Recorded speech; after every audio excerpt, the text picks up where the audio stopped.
In Mark chapter 5, let's begin reading from verse 22.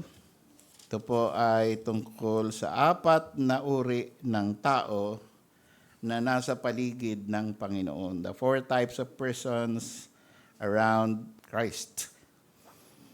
And so we have Mark 5:22. The Bible says, "And behold, there cometh one of the rulers of the synagogue, Jairus by name.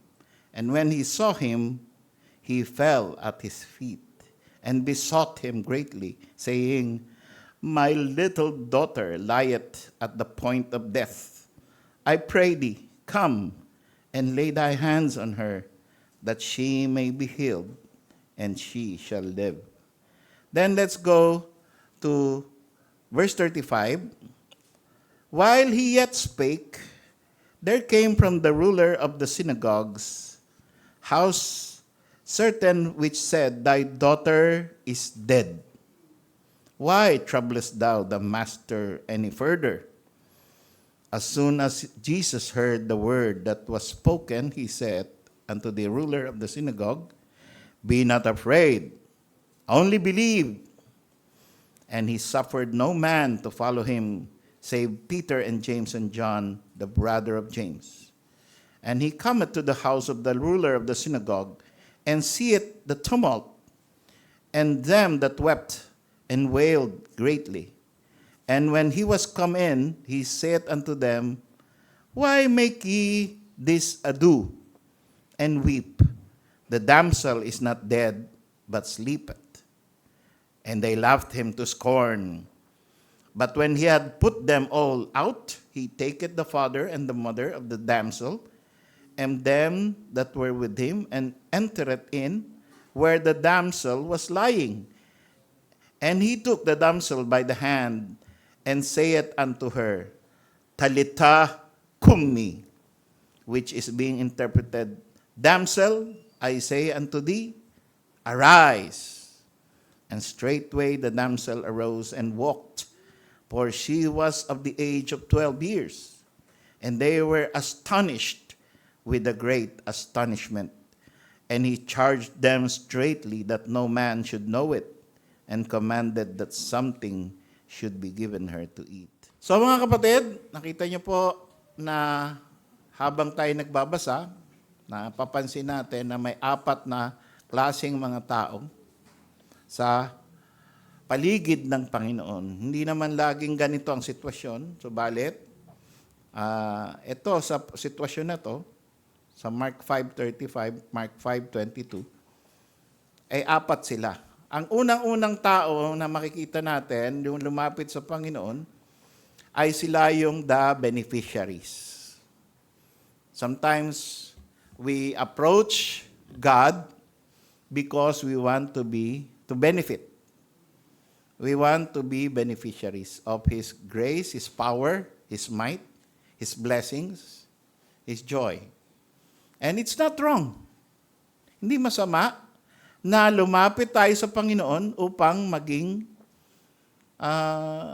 makatanggap ng pakinabang.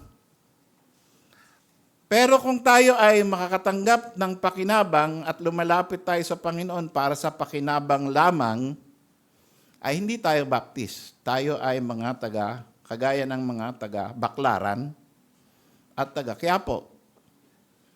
Kaya lumilip, kaya namamanata, kaya humisimba, kasi may pakinabang.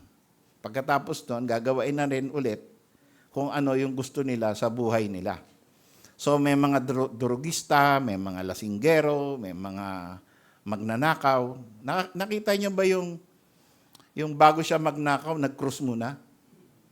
Yung bago pumasok doon bago tutok ng baril, nag-cruise muna. Panginoon, tulungan mo po ako dito sa gagawin ko. Isipin mong kalokohan yun. No? Na masyadong relihiyoso, siguro namamanata pa yon, siguro sumisimba pa yon sa Baklaran. Pero para tulungan siya doon sa kanyang kalokohan. So ganyan po ang unang-unang uri ng tao. Ito po si Jairus. Ay hindi na natin alam kung ano nangyari sa kanya pagkatapos na ang kanyang anak ay pagalingin. Sana, Pagkatapos gumaling, ay naging faithful supporter and really baptized Christian and really supported Christ until his dying day and his whole family. Sana ito yung nangyari. Pero hindi natin alam. Ang alam lang natin, nakinabang siya sa Panginoon. Dahil lumapit siya sa Panginoon. Bakit siya lumapit? Kasi alam niya na miracle worker ang Jesus Christ. Kaya siya, kahit siya ay ruler of the synagogue, usually, if you are an official, you will stay away from Christ because the consequence might be you will be put out of the synagogue. Yun po ang consequence ng mga na member ng synagogue. Parang church din yan eh. No, nandun ka sa isang circle of believers, circle of people worshiping God in the Jewish way. But if you do things which are contrary to the book of Moses, according to their interpretation, contrary to the rules of the rabbis, you will be put out. Kumbaga, excommunicate ka nila. Kagaya ng nangyari dun sa bulag. Na pagkatapos siyang pagalingin ng Panginoong Hesus, ay nagtasunod na siya ng Panginoon. Pagkatapos, tinatanong siya, sino ang nagpagaling sa'yo? Hindi ko kilala. So, namimiloso po siya. Dahil ayaw niyang maging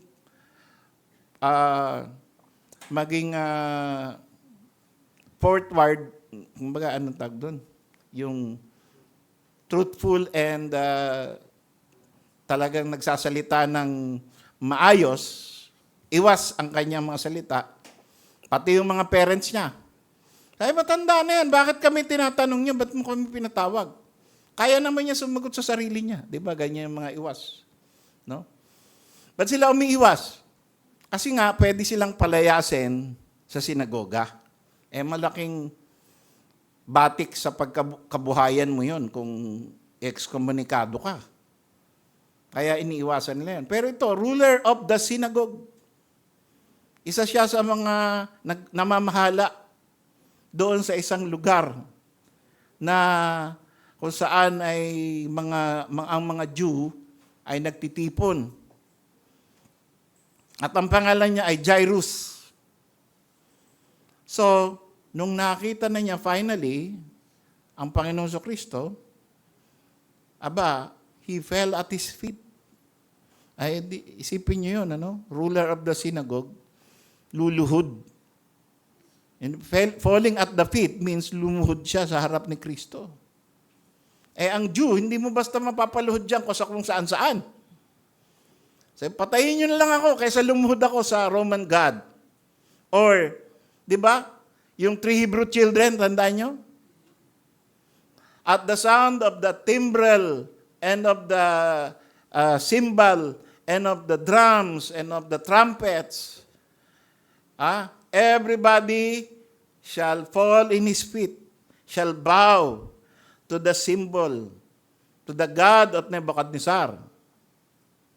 3 lang ang natirang nakatayo.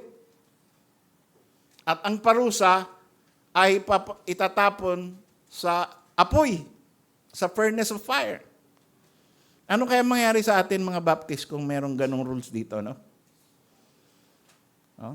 Pagka narinig na may tumunog, di ba, yung emergency broadcast, yan. Kailangan lahat ng tao ay lumabas sa daang hari at yumuko. Dahil dadaan si Mayor. Halimbawa, ganon. Si Mayor at Bingkula dadaan. Kailangan, kahit anong ginagawa nyo, lumabas kayo sa daang hari. Tapos may mga pulis na kasunod. Lahat ng hindi lumabas ng bahay, may parusa. Sino kaya matitira? Diba? Sino kaya makukulong? So, hindi natin alam kung darating yan, ano? sa panahon natin, kasi uso na ngayon ang digital currency. Nagpunta ako sa Bacoor, yung ano nga yung bagong bangko ngayon na digital? GoTime. Yan, GoTime. Ini-encourage ako, mag-GoTime bank ho kayo. Ayan. Okay naman, hindi naman kayo nakakatanggap ng 666 kung may GoTime account kayo. Hindi pa. Hindi pa yan ang mark of the beast. Pero, it could be soon, it will be required na magkaroon ka ng digital bank account and you cannot buy or sell if you don't have a digital bank account. Tapos, alam mo na kung sino ang may mandate and everything, all indicators are that this will become the mark of the beast. What will you do? Diba? Of course, alam natin, mararapture tayo bago mangyari yung actual. Pero yung, eto na, no? Na meron ng mga semblance. So that is what Jairus did. He fell at the feet of Jesus Christ. And that is a no-no sa isang Jew to kneel down to a man. Kaso, mahal mong anak yung pinag-uusapan dito eh. At merong ebidensya na nakakapagpagaling yan eh. No? At siguro, naghanap na siya ng mga physicians, naghanap na siya ng kung ano-ano. Talagang patuloy na paubos na ng paubos ang buhay ng kanyang anak na mahal. Minsan tayo, ganun, ano? Sino dito ang pumunta na sa mga albularyo para lang gumaling? Sino na ang pumunta sa kahit anong klaseng mga gamot? Dahil desperado na tayo, dahil sabi ng doktor, ginawa na po ng siyensya ang lahat ng kanyang magagawa, ipapasa Diyos na lang natin. Sino kaya ang pupunta sa mga kakaibang alagad ng kung ano-ano? So ito, desperate, ang nakikita ko dito, out of desperation, not really out of faith. Not really because he trusts in the Lord Jesus Christ. Kasi, if you trust in the Lord Jesus Christ, whether may sakit ka o wala kang sakit, kasama ka ng Panginoon. Kahit hindi nag-aagaw buhay ang anak mo, nagtitiwala ka kay Kristo. Kahit ikaw ay nasa hindi magandang sitwasyon or nasa magandang sitwasyon, no? Marami kang tinatangkilik na kayamanan, o hindi mo kailangan ang miracle, lumalapit ka pa rin sa Panginoon at lumuluhod ka sa Kanya. Pero kung kaya ka lang lumuluhod, dahil kailangan mo siya, meron kang kailangang napakinabangan sa Kanya, medyo, yan ay hindi natin masasabing talagang by faith, ay by trusting in Christ. So meron tayo dito, no? You know yourself. Yung iba sa atin, hindi naman naging Kristiyano dahil nangangailangan ng kayamanan mula sa Diyos. Talagang pinayaman ka na ng Panginoon. Pero nakita mo yung sarili mo na hindi wala doon ang kasiyahan sa buhay, kundi kay Kristo lamang. Kung lalapit ka just to get benefits, maybe God is leading you to that point, but it's not to stop. Pagkatapos mo makuha yung benefits, stop ka na. That is not good. Okay? So, Christ gives us benefits. And it is the nature of God to give away His riches, His blessings, His grace. Freely. Yan po ay mayaman ng ating Diyos. Kaya wala siyang pakundangan, hindi siya nawawalan, hindi siya nababawasan kung siya ay mamimigay ng kahit ano pang kailangan natin. Kaya lumapit lang tayo sa Kanya. Pero wag tayong lumapit lang sa Kanya sa panahon ng krisis, kundi lumapit tayo sa Kanya sa panahon ng whether you are up or you are down. Now, these are the first kind of person, the first kind of people around Christ. They are the beneficiaries. Huwag tayong maging beneficiaries lang. Huwag tayong maging miracle receiver lamang. Yan po ay ang attitude ng mga Catholics. Na kaya sila sumasampalataya, kaya sila namamanata para swertihin sa buhay. Lagpas na po tayo dyan. Ang mga Baptist po hindi ganyan. Na kaya sisimba, kasi baka pag hindi ka sumimba, baka ka malasin. Ngayon bang ganun dito? Sisimba ako. Bakit? Kasi baka malasin ako eh. Napatunayan ko na yan eh. Ilang araw akong umabsent eh. Nasunog yung bahay ko eh. Na-aksidente ako eh. Mga kapatid, kahit faithful ka, pwede kang aksidente. Pero merong plano ang Diyos lagi sa iyo kung bakit papayag siyang ganun. So, don't be faithful for the sake na huwag kang magkaroon ng malas sa buhay. We cannot blame people for seeking benefits, for seeking an easy life, seeking miracles. But we should have the attitude that, sabi nga ni Job, no? Even if he kill me, I will trust him. Even if he slay me, I will trust him. Yan ang attitude ni Job. Though he slay me, I will trust him. I will not receive only good things. I expect to receive things that are not good. But I will still trust him. Yan magandang attitude. Hindi yung pagka, sabihin mo, simula nung naging Baptist ako, hindi na gumanda ang buhay ko eh. Para bagang kontik na ako yumaman, babagsak na naman. Siguro mabalik na lang ako sa Katoliko. Ay, may mga ganun. No? Tapos nung nagkatoliko, nagkatotoo nga, yumaman. Meron ganun. No? So, tapos ikikwento pa yan. O, tingnan mo si Pule.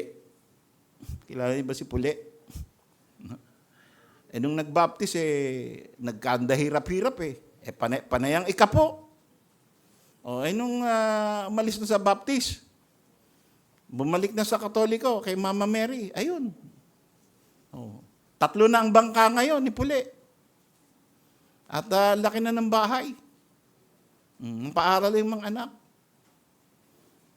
Yan ang mga lesson sa mga nakabase lamang sa buhay ng tao dito sa lupa. Parang yan lang ang buhay na kailangan nating pag-isipan at pag-usapan.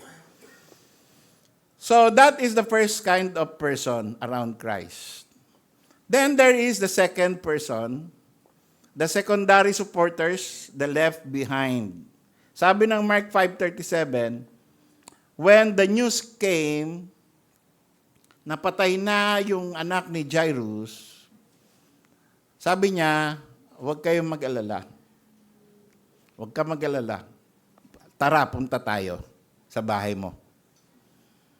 Tapos, ang sabi, sa verse 37, and he suffered no man to follow him, save Peter and James and John.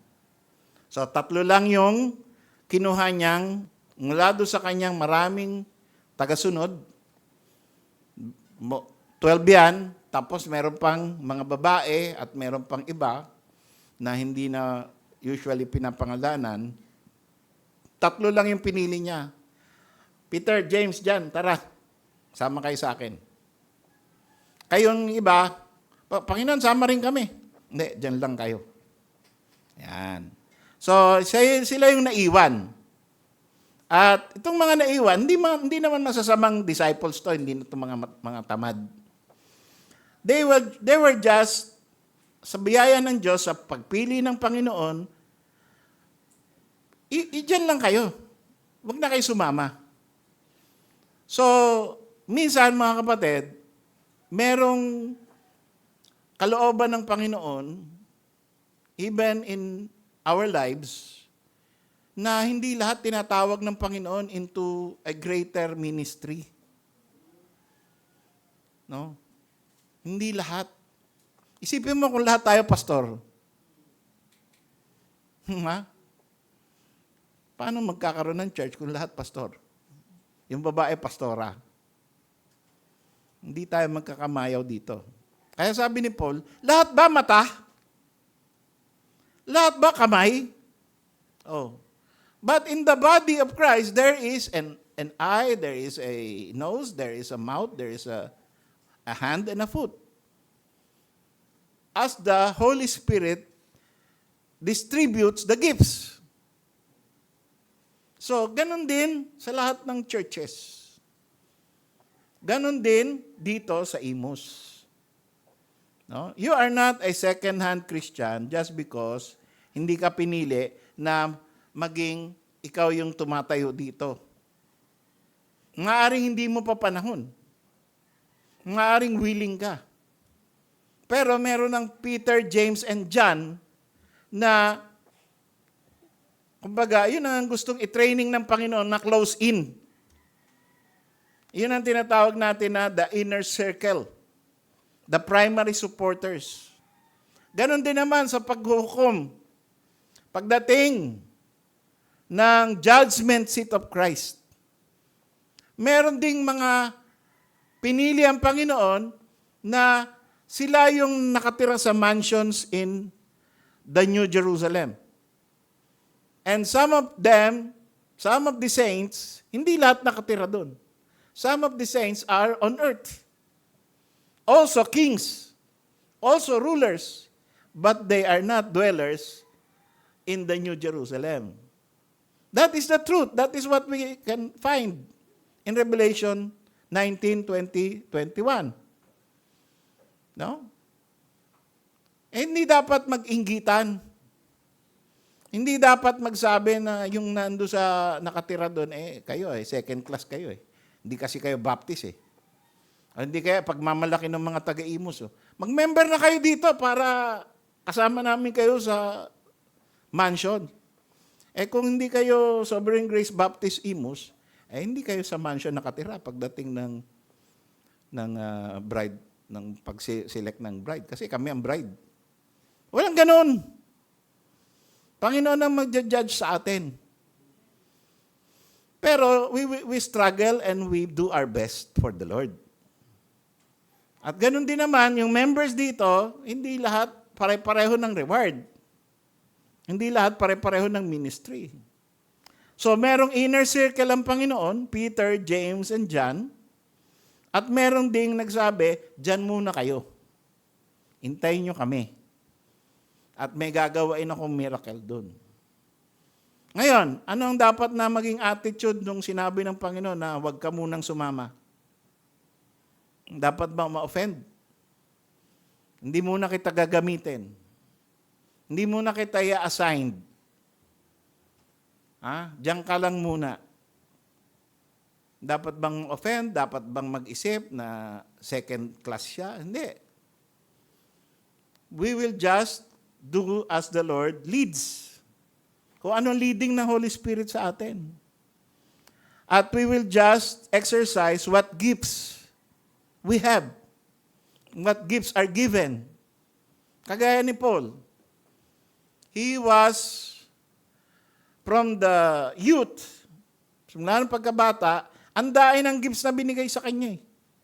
So, nung time ng calling niya, pagkatapos ng training, pagkatapos ng salvation, pagkatapos ng appointment and sending and laying on of hands, ginamit na siya mightily ng Panginoon, pero according do sa training niya, nung unsaved pa siya. Hindi siya Although kaya ng Panginoon na magkaroon ka ng bagong gifts, ng bagong talents, ng bagong skill, ang modus operandi, ang normal na operation ng Panginoon, kung leader ka, nung hindi ka paligtas, gagamitin ng Panginoon yung leadership na na-acquire mo na, pagdating ng panahon na ikaw ay member na ng church. Kung ano man yung skills mo, kung ano man yung meron ka na, gagamitin ng Panginoon yan. At yan ang reason, kaya ganyan ka pinalaki. So, pag-isipan din natin yun. No? Na minsan, hindi bagay sa'yo, hanapin mo yung bagay sa'yo. Pero hindi ibig sabihin na mas mababa kang uri ng Kristiyano kasi hindi mo nagagawa yung nagagawa ng iba sa katawan ni Kristo. Para pantay-pantay lang tayo. Yung yung tumatayo dito, merong mga hindi magagawa na nandyan, na nakaupo, na hindi, na ikaw talaga lang, para sa iyo lang talaga yun. Kaya, meron po tayong mga assignment sa Panginoon. So that is how we explain that He suffered. Ibig sabihin nung He suffered, hindi niya pinayagan. Hindi siya pumayag na may sumunod sa Kanya. Siya lang mag-isa. Kasama lang niya ay 3. Peter, James, and John. The inner circle. So that is the third type of person around Christ, the inner circle. Christ called them to go with Him because He has a plan for Peter and James and John. The same people, Peter, James, and John, were the 3 people na tinawag ng Panginoon to go with Him in the Mount of Transfiguration, to behold the glory of God. Silang 3 lang ang nakakita. Kay Moses, Elijah, and Jesus Christ magkakasama sa bundok. Silang 3 lang. Hindi yun nakita nung Siyam. Diba? 12 yan eh. Bakit ganun? Kasya naman yung 12 ron sa bundok, sa tuktok ng bundok. Maluwag naman siguro yung tuktok ng bundok na yun. Dahil ba sa masikip? Dahil ba sa babagal ang lakad kapag 12 yung kasama niyang umaakyat sa bundok? Hindi. Bakit? Ba't hindi niya sinama lahat? Bakit 3 lang? Yun ang gusto niya eh. Ganun lang yun. Yun ang plano niya eh. May plano siya sa 3 na to na inner circle niya eh. Kaya, tanggapin natin kung ano ang plano ng Diyos nandoon sa laging napipili, laging involved, at laging nakakapagbigay ng assignments kaysa sa iba na may talent din naman, pero hindi napipili. So, ganun lang yun. And that is what is happening before, and that is what will happen in every New Testament church. Masanay po tayo na ganyan ang ginagawa ng Panginoon sa atin. You will volunteer. No? And sometimes, pag nag-volunteer ka, mapipili ka. Minsan naman, di ka nagbo-volunteer, pinipili ka. Diba? So, ibig ba sabihin, favoritism yan? Hindi. As the Lord leads. Pero minsan may napipili talaga lagi kasi maganda magtrabaho at alam niya yung gagawin and they make things happen. And they are promising leaders na alam nila na kapag pinagkatiwala sa kanila yung buong trabaho, ay hindi na mag-aalala. Siguro, ganun nakita ng Panginoon kay Peter, James, and John. Gagawain silang tatlo na haligi. Di ba, sabi ni Paul, they are the pillars. When he went to Jerusalem to conform, to meet with the disciples, the apostles, he met people who seemed to be pillars. So he's not talking about the whole apostleships, but only the three, Peter, James, and John. Tatlong haligi ng Jerusalem Church. So may plano ang Panginoon na ganun ang gawin. So may spokesman, may pillars, may apostles, tapos merong the first members of the church, also a privilege, also an exalted position. Then there are deacons, the elders, and then there are Timothy's, the disciple of the disciples, the first disciples of the apostles. So ganyan lang po yan. Paano kumilos ang Panginoon sa body of Christ, sa ating mga nangyayari dito sa church, ay kung ano yung nangyayari din noon. Pagka tinawag tayo ng Panginoon, bibigyan din tayo ng equipping. Bibigyan din tayo ng skill. And then makikita mo, para sa akin ito. At ihahasa ko palalo ang sarili ko para magawa ito ng mas maganda. Okay? Kaya, ganun po, pag nakaka-discover tayo na ginagamit tayo ng Panginoon sa isang ministry, hasain natin. Baka ikaw yung Peter and James and John na hindi binigay yung skill na yon para sa iba. Pero yung iba naman na support ay importante din. Hindi naman sila second class. Sila ay very, very important part of what is happening in the church. They are people who make things happen. Itong tatlong to. They are the volunteers that make things happen. They are the people who will be in the forefront, ready to die, ready to move, ready to suffer, ready to sacrifice. Yan, si Peter, James, and John. Talagang without reservation, they will follow what needs to be done for the sake and for the glory of Christ. It's not for everybody.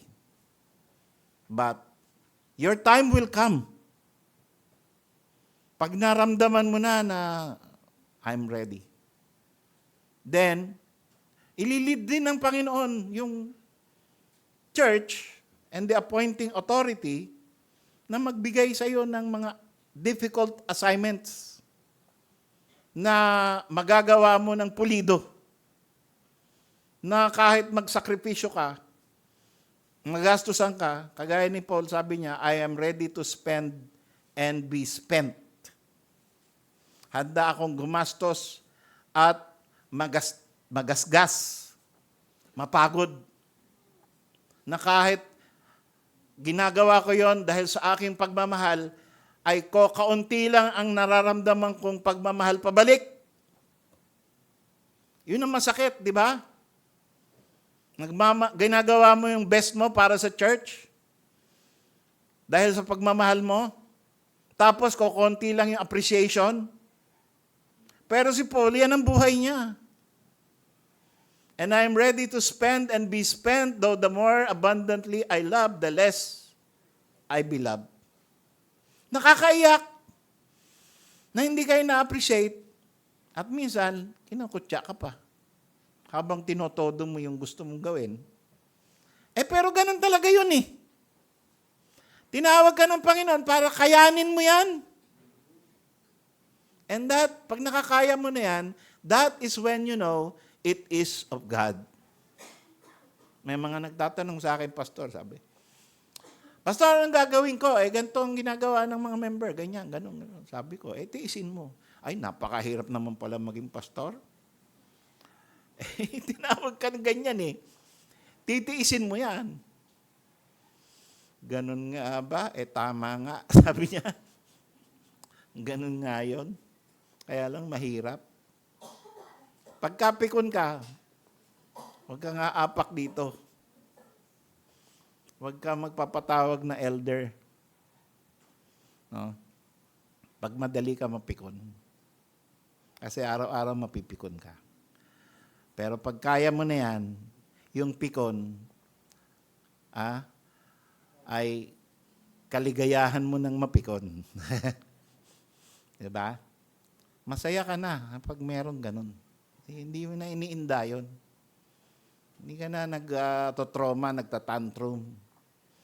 Hindi ka na nagpapahalata na bakit kayo ganyan. Hindi ka na nanenermon. Hindi na yan kasama sa mo. Na dumadaing.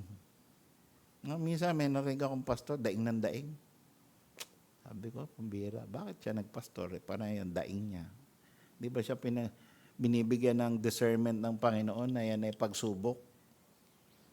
So this is the fourth. So meron tayong the beneficiary. Sana wala tayong ganon na kaya nandito dahil lang sa benefits. Meron tayong the secondary na natural lang sa isang church na merong nagmamature, merong matured na, merong nasa forefront, merong nasa parang Marines na kung saan yung barilan, dun siya susugod. Diba? Alam niyo ba yung dalawang klase ng sundalo, yung o ng tao, na yung pagkasanay ka na sa labanan, pag may putukan, lulusob ka doon. Yung mga hindi sanay, pag may putukan, atras ka. Tatago ka.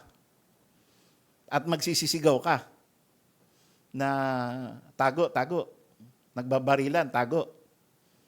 Pero kapag sanay ka na sa gera, pag may putukan at talagang otoridad ka, doon ka lulusob. Asan yun? Asan? Bakit? No? Asan yan? Susolusyonan ko yan. Oh. Sa membership ng church, may ganyan din. Merong sumusugod kung asan yung problema ng church. Handang itaya ang kanyang pagod at ang kanyang gastos. At meron namang, pag merong labanan, merong assignments, pagka naghahanap na si pastor, sino i-assign? Nakagano na. Meron bang ganon? Tumatago doon sa likod ng iba. Brad, pwede ka ba? Ay, nakita pa rin ako. Pambihira naman. Diba? So, that is the three different kinds of Christians. Yung inner circle, ready to have pain for Christ and for the work of the ministry. And lastly, the outsider. The outsider, the non-involved. Ito ay hinati natin sa dalawa. Yung isa, yung tagabalita. No? Sa Mark chapter 5 verse 35, ito yung mga tagabalita. Anong ginagawa nito? Sila yung tagahatid ng bad news. Gustong-gusto nila pag may bad news. Tapos gustong-gusto nila na sila unang makakaalam ng bad news. Tapos sila ang nagkakalat ng bad news. So ito yung mga taong ito yung mga naunang vlogger While he yet spake, habang nagsasalita ang Panginoon, there came from the ruler of the synagogue's house certain which said, thy daughter is dead. Dapat tumigil na sila ron Diba? Nag-comment pa Why troublest thou the master any farther? nakita niyo ba yung unfortunate comment? Minsan, meron tayong mga salita na pagka ginawa mo yung pinutol mo sa gitna, ang ganda na. No? Nagbalita ka lang. Ganto ang nangyari sa church. Ganto ang sinabi ni pastor. Period. Sana hanggang doon lang. Kaso, dinuktungan mo pa eh. Di ba hindi maganda yun? Pambihira naman. Hindi mo na kailangan sabihin yun eh. No? Hindi ka na kailangan mag-agree or disagree. Ganito ang sinabi ni pastor. Ako, payag ako doon. Okay yun. Pero kahit di mo na sabihin yun eh. Diba? Nag-report ka lang. Ito yung rules, ito yung sinabi, ito yung balita.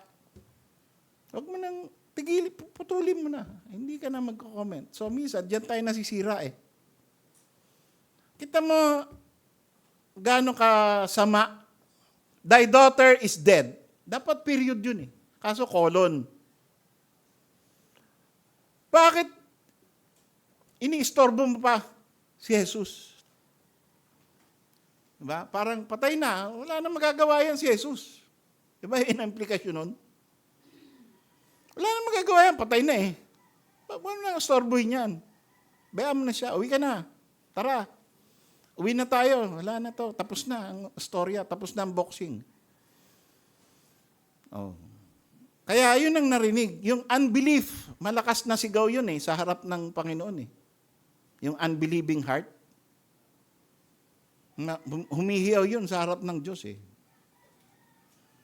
Why troublest thou the master any further? So yan po, outsider yan. Huwag tayong maging outsider dito sa church. Huwag tayong maging non-involved. Huwag tayong maging nagko-comment lagi ng negative. No? Pag merong vision, ang ating may nilatag na vision, ang ating attitude, paano kaya ako makakatulong para matupad yun? Halimbawa, my vision is makakalat tayo ng signboard dito sa Bermosa, papunta sa Pasong Buaya, dito sa Michelle. Ang isang attitude is, naku, napakahirap niyan, magastos yan, napaka-imposible niyan, ang daing permit na gagawin, baka tanggalin lang, wag na lang. That's number 1. And number 2 is, paano kaya ako makakatulong para matupad yun? Ano kaya magagawa ko? Sino ang pwede kong kausapin? Pwede kaya ako mag-volunteer na gumagawa ng silk screen? Maghanap kaya ako ng silk screen maker para gumawa niyang mga signboard na yan. Tapos, since hindi ako marunong magkabit niyan, maghahanap ako ng tao na magkakakabit diyan. Kagaya nung nakikita ko, Chowking Jollibee, 500 meters away. Siguro naman, hindi bawal yun. Kung tanggalin man nila, okay. At least we tried. So, di ba? Dalawa eh. Sabihin, yung mga ganyan, bawal yan. Huwag na natin gawin yan. Yung isa naman, paano kaya ako makakatulong? So, ang daming vision dito na pwede natin gawin. Sa children's department. Di ba? And some of my ideas might be crazy ideas or wrong ideas or not good. Pagka nakakirinig kayo ng not good, then, paano kayo ma-improve? Because he is not perfect. Huwag mo na sabihin na, kakatawa naman yung vision ni pastor. Kakatawa, di ba? Mag-i-involve ka pa ng iba. Nandadamay ka pa. Para tumawa ka kasama mo. Imbis na improve mo. So ito yung mga tao na noon pa, panahon pa ng Panginoon, ganyan na. Hindi bago yan. Thy daughter is dead. Why troublest thou the master? At yung letter B, at mas masama, the scorner. The, the scorners is when Jesus Christ, the Lord, told them, thy daughter is not dead, he sleeps. She sleeps. And what did they do in Matthew 5:40? They laughed him to scorn. So umiiyak sila. Isipin niyo yung scenario. Umiiyak. Ay, patay na. Patay na ang anak ni Jairus. Hindi patay yan. Tutulog lang yan.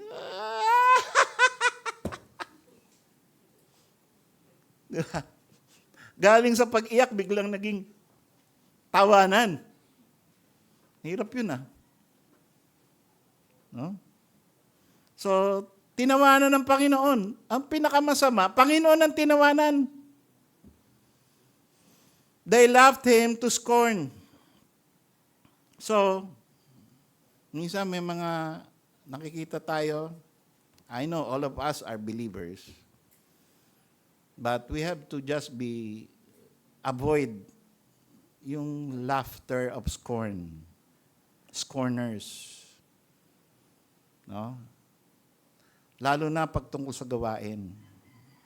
Maging tayo, supporters, inner circle, or secondary. If you're not ready to be in the inner circle, in the forward of the battle, be involved.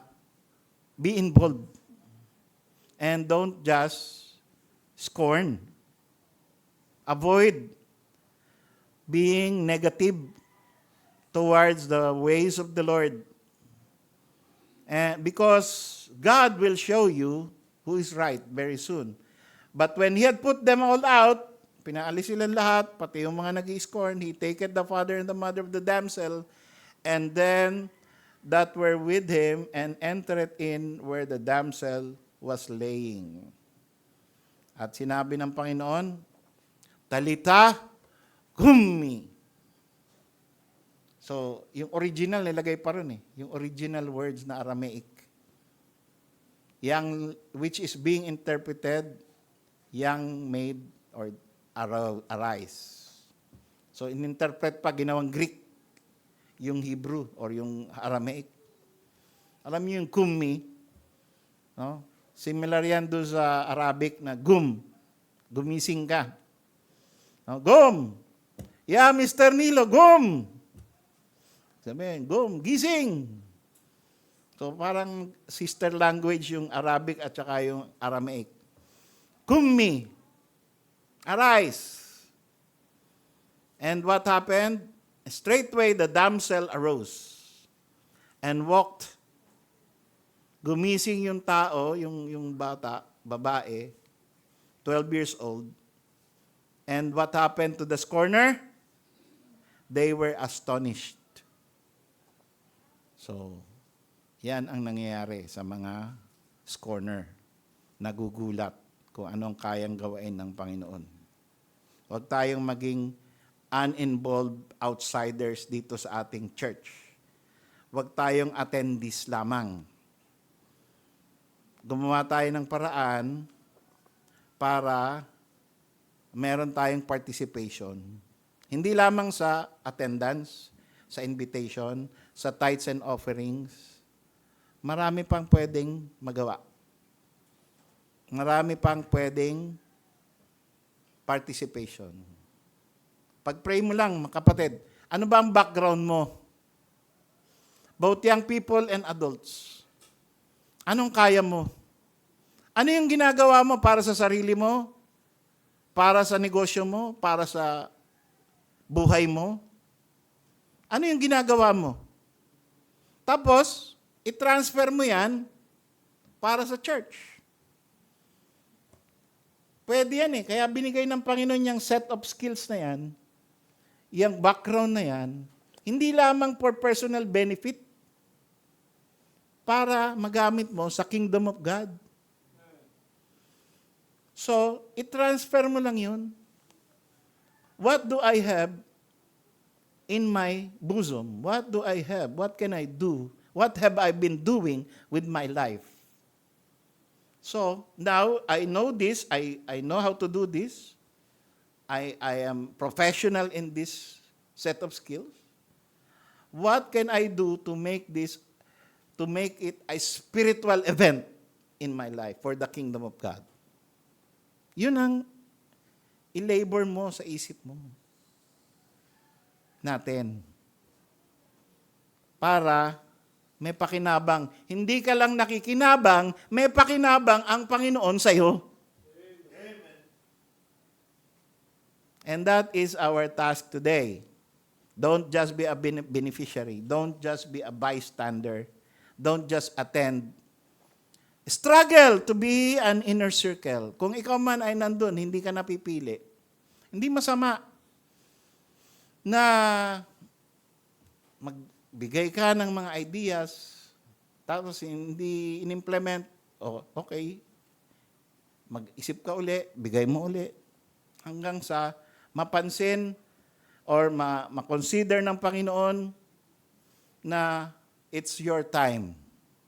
And it's your time na ma-assign ka and magawa mo ang gusto mo for the kingdom of God. Tayo po ito tumayo.